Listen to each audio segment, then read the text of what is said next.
আন্তর্জাতিক চাপ উপেক্ষা করেই গত সপ্তাহ থেকে রাফায় হামলা শুরু করেছে ইসরায়েলি সেনারা। পুরো শহরেই এখন ইসরায়েলি সেনা আর সাজোয়াজান। দখলদার বাহিনীর হাত থেকে প্রাণ বাঁচাতে প্রতিদিনই রাফা ছাড়ছেন ফিলিস্তিনিরা।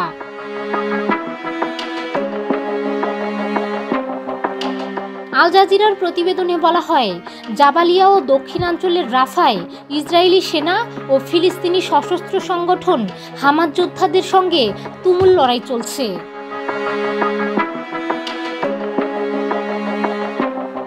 গেল ২৪ ঘন্টায় রাফায় ইসরায়েলি বিমান হামলায় প্রাণ হারিয়েছেন কমপক্ষে ৮২ জন ফিলিস্তিনি।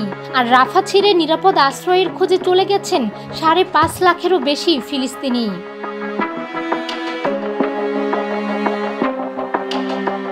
এদিকে ইসরায়েলি বাহিনীর উপর একাধিক হামলার দাবি করেছে হামাসের সশস্ত্র কাসাম ব্রিগেড। টেলিগ্রাম চ্যানেলে হামলার বিষয়ে জানিয়েছে তারা।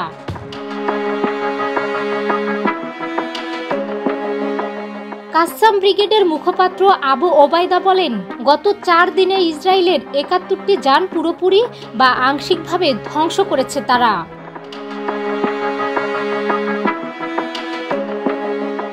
তাদের যোদ্ধারা ১৬টি সামরিক মিশন পরিচালনা করে ১৬ জায়নবাদী সৈন্যকে নিশ্চিতভাবে হত্যা করেছে, আরও বেশ কয়েকজনকে আহত করেছে।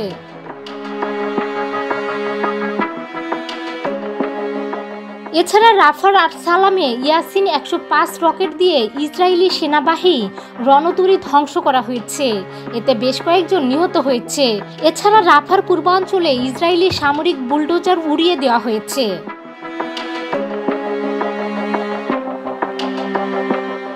বিশ্লেষকরা বলছেন, ইসরায়েলি বাহিনী অভিযান চালিয়ে কোনো একটি এলাকা হামাস যোদ্ধামুক্ত ঘোষণা করে, তবে তা খুব বেশি সময়ের জন্য স্থায়ী হয় না। হামাস যোদ্ধারা আবার সংগঠিত হয়ে লড়াইয়ে ফিরে আসছেন।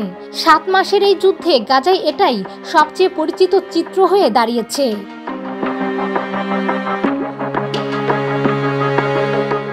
এর মধ্য দিয়ে একটি বার্তা স্পষ্ট যে ভবিষ্যতে দীর্ঘ সময়ের জন্য গাজা উপত্যকায় শক্তিশালী একটি গোষ্ঠী হয়ে টিকে থাকতে পারে হামাস।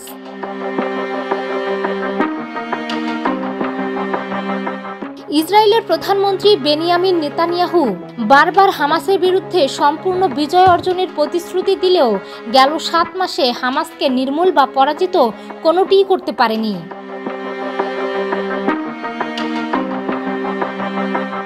আর তাই ইসরায়েল গাজায় সম্পূর্ণ বিজয় অর্জন করতে পারবে কিনা তা নিয়ে সন্দেহ দেখা দিয়েছে খোদ বাইডেন প্রশাসনেই।